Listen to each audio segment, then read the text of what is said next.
De lo que ocurrió ayer en Palacio. Ayer el presidente ofreció su acostumbrada semanal y dos temas caracterizaron la semanal del presidente. El presidente habló de las medidas que ha estado adoptando el gobierno para tratar que la inflación no sea comunicada en todo su peso a los consumidores. Y enumeró una serie de medidas que ha adoptado el gobierno y de acuerdo con las comparaciones presentadas, esas medidas han creado en el país un nivel de inflación más bajo que en otros países de la región. Y entonces aprovechó para informar cómo marcha un programa que se llama A Comer. Este programa es aquel programa que habla de llevar los productos del campo al colmado. Es un programa del que se viene hablando desde hace un tiempo y hay en práctica un piloto. De antemano, yo digo que ojalá que esto opere. Ojalá que eso opere, porque yo particularmente no tengo ninguna fe en ese programa. Pero absolutamente ninguna fe. Por las cuestiones de las cosas que me dicen las experiencias ligadas con las lecturas económicas. Ambas cosas me dicen que lo que se está planteando no llega lejos, ni tiene ninguna posibilidad de efectuarse con éxito. Pero uno puede estar equivocado. Uno puede estar equivocado. Yo no soy el dueño de la razón. Yo no creo en eso.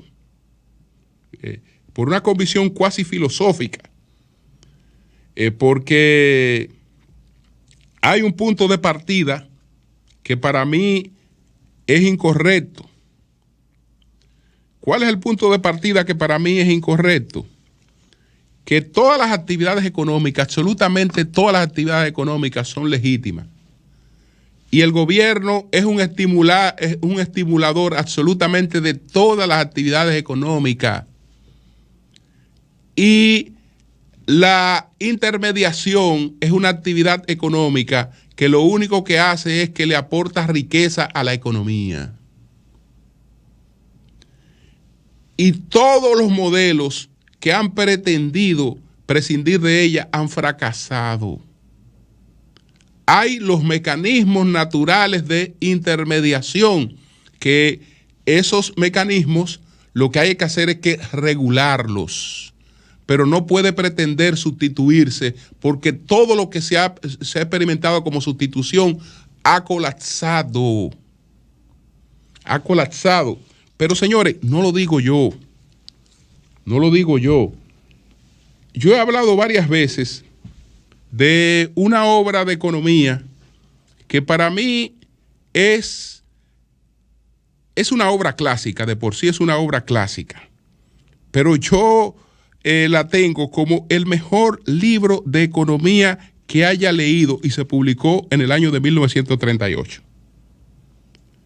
Y lo tengo como el mejor libro de economía que cualquier persona pueda leer. El mejor. Y no me vengan con que lo mejor es la riqueza de las naciones, que todo el que dice que lo mejor es la riqueza de las naciones no ha leído La riqueza de las naciones. Eso es un libro sumamente farragoso, dificilísimo de entrarle para la gente que no es un especialista en esa materia. Así, no es un libro amigable para un lector común. Cuando yo le estoy hablando de esta obra de Henry Sherman, Las promesas de las que todos vivimos, le estoy hablando de un libro de economía que lo puede leer cualquier persona y se familiariza rápidamente con las cosas que están planteadas, porque están planteadas justamente para eso. Por eso la obra se publicó en el año de 1938. Se reedita todos los años, y cuando se pone en los anaqueles un paquete de manera física, olvídese que no dura 2 días ahí. Y se reedita todos los años. Se reedita esta obra de Henry Sherman, Las promesas de las que todos vivimos. Entonces, el capítulo número 4 está dedicado a la intermediación. Está dedicado a la intermediación porque en lo que se explicaba ayer, el problema de la inflación en la República Dominicana es porque tenemos un 30% de beneficios en la intermediación. Entonces, si saltamos la intermediación, vamos a tener la gente comiendo más barato. No vamos a saltar la intermediación. No vamos a tener la gente comiendo más barato. Y, en definitiva, podemos llevar unos recursos a una situación que en el futuro no termine en otra cosa que no sea un escándalo. Entonces, dice él lo siguiente sobre la intermediación. Mucho se ha escrito sobre el rol de los intermediarios en la economía. No en vano hay muchas personas que creen que este tipo de servicio cae del cielo como una especie de bendición y no tiene coste alguno. Tal noción parte de que el intermediario es un oportunista que se coloca entre el productor y el consumidor para explotar a ambos, como los abusivos industriales del pasado. Esta mirada simplista tiende a reducir la tarea del intermediario a la de una especie de chupóptero, un parásito económico en condiciones idóneas, que en condiciones idóneas no sería necesario y por tanto no existiría.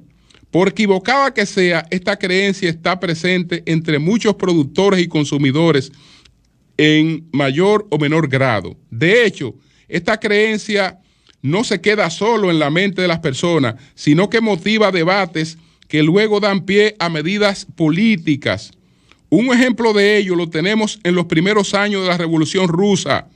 Los distribuidores de bienes, los vendedores minoristas y los tenderos fueron erradicados casi tan rápido como los capitalistas que ostentaban los medios de producción.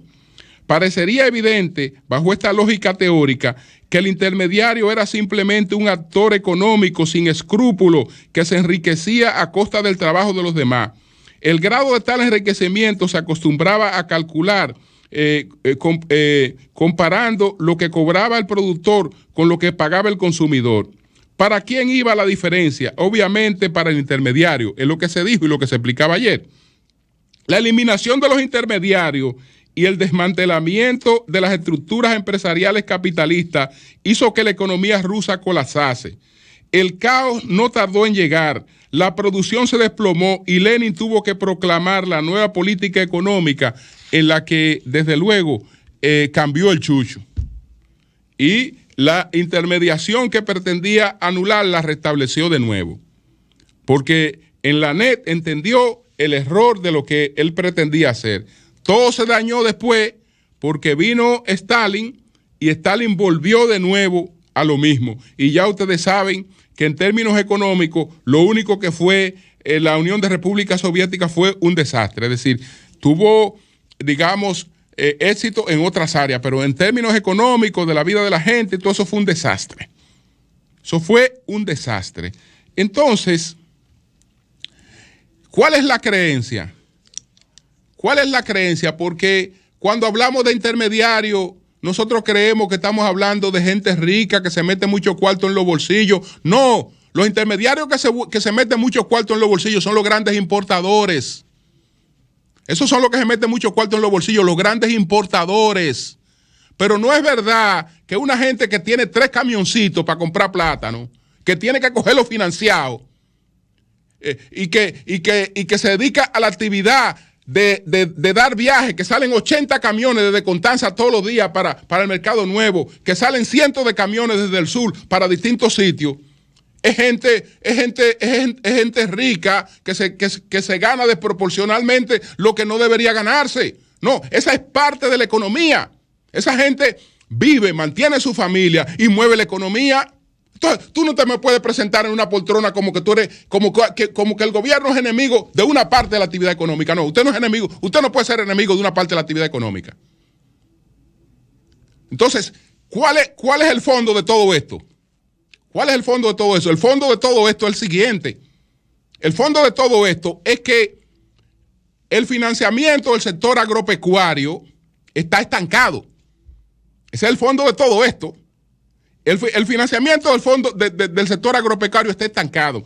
Si nosotros vemos cuál es la demanda del sector agropecuario y vemos la disponibilidad crediticia, lo que dispone el Banco Agrícola y lo que tiene la banca privada no cubre un 30% de la demanda del sector agropecuario.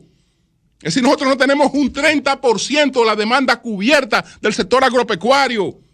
Entonces, el productor tiene que apelar a canales informales para poder mantenerse, porque él come todos los días. Él come todos los días, tiene que apelar a canales informales. Si eso no se mejora en la práctica, si la disponibilidad crediticia en sentido general no se mejora en la práctica, no vamos para parte. Y eso no se mejora con queriéndonos autoengañar. Porque yo escuché ayer, pues no pude ir, pero la escuché completa. Usted escucha al administrador del Banco Agrícola, por ejemplo, diciéndole cómo ha crecido el crédito. Pero usted sabe cómo le calcula el crecimiento del crédito. Cómo calcula el Ministerio Público el movimiento de una cuenta. Así es que él calcula el crecimiento del crédito. Es decir, si se dieron 1.000 millones de pesos en el 2020 para tasa cero, entonces se prestaron, se recuperaron. Cuando se volvieron a prestar, ya él dice que no son 1.000, que son 2.000. Cuando se volvieron a prestar son 3.000. Cuando se volvieron a prestar son 4.000. Pero son los mismos 1.000. Son los mismos 1.000. Es decir, entonces, no, ayer él presentó no. Porque entre lo que prestamos y lo que recuperamos y volvemos a prestar, hemos prestado tanto. No, en términos proporcionales, eso no te ha aumentado la disponibilidad crediticia. No te lo aumenta. Y si eso no te lo aumenta, tú vas a tener al productor apelándote a los canales informales para poder financiarse, y ya de por sí eso lo ata a él a lo que son sus suplidores tradicionales, porque él tiene que vivir, él tiene que comer. Entonces hay una serie de cosas que si no se varían, no se van a variar, de que con esto de que qué capacidad usted tiene que tener de que para usted ir al campo y poner a distribuir a 60,000 colmados. Pero los colmados no están en un punto. El gobierno no tiene capacidad de suplir los colmados de Sabana Perdida, por ejemplo. Puede poner toda una estructura y no tiene capacidad porque no está en un punto. Usted tiene que hacer un organigrama que usted no tiene la capacidad para poder desarrollar eso. Jamás en la vida. Jamás en la vida. Entonces, vayámonos a las cuestiones realistas, porque para mí eso no tiene ninguna posibilidad de ser exitoso. Ninguna posibilidad. Pero bueno, quiero estar equivocado. Quiero estar equivocado, y si la realidad demuestra otra cosa, pues estoy equivocado. Pero no me parece que eso tenga ningún futuro. Yo no creo en eso. Por otra parte, bueno, vamos a flexibilizar las medidas con relación a la frontera. Bien, son las medidas comerciales, son las medidas de suplir necesidades básicas. Estamos hablando de alimentos básicos, estamos hablando de medicamentos, y el gobierno ha dicho que lo hará bajo estrictos controles. Yo creo que bien, porque todavía mantenemos la crisis. Esta flexibilización es una cosa prudente, atendible, que nos beneficia a ambos. Nos beneficia a ambos porque resuelve un problema de productos que se están quedando aquí y se están perdiendo. Y entonces, gente que lo está necesitando de aquel lado, que está pasando hambre. Eso a mí me parece Me parece bien. Me parece bien también que se está hablando de diálogo. Haití ha querido equilibrar la cosa pronunciándose contra el canal de la Vigía.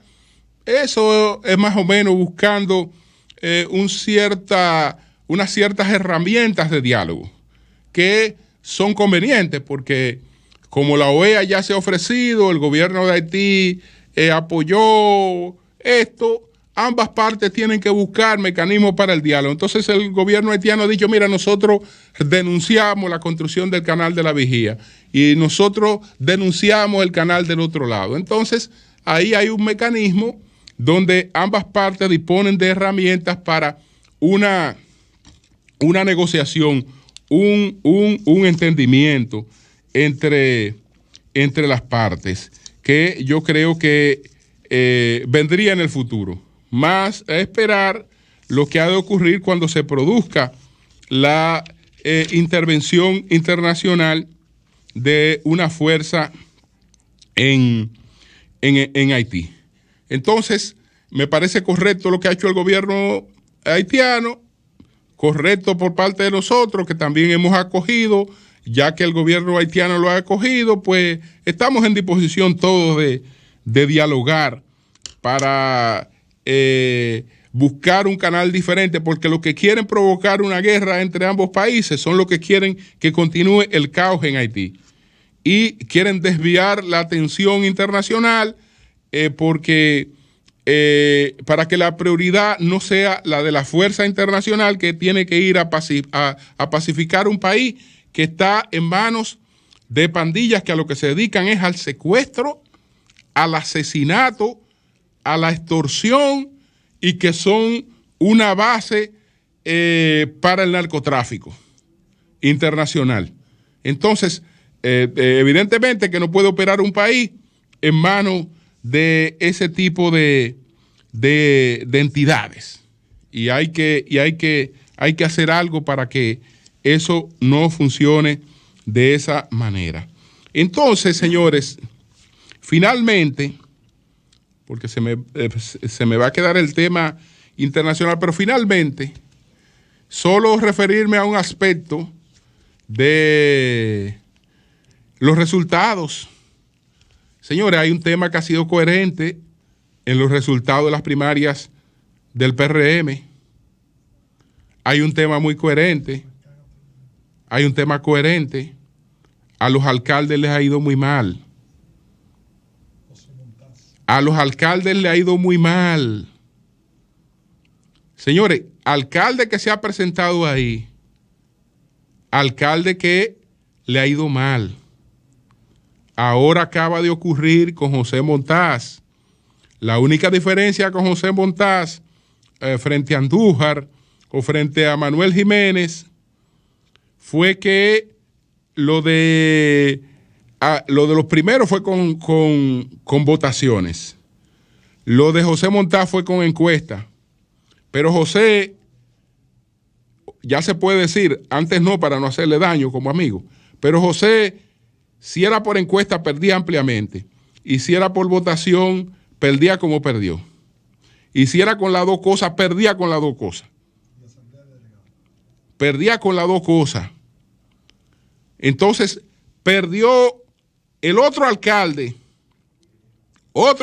que estaba pues en evaluación del Gran Santo Domingo, de la gran mancomunidad, porque Jaime y San Cristóbal forman parte de la gran mancomunidad de Santo Domingo, perdió. ¿Qué pasa con alcaldes que su propia gente tienen una valoración negativa de su obra? Es decir, estos son casos excepcionales. Estos son casos excepcionales. Estos casos que se han producido. Naturalmente ellos tienen un elemento en común, que lo destacaba Francisco Javier ayer aquí. Tienen un elemento en común. Ellos tienen un elemento en común que debe estar preocupando a muchos que dejaron su partido para saltar. Los PRMistas no quieren saber de alcalde PLDista.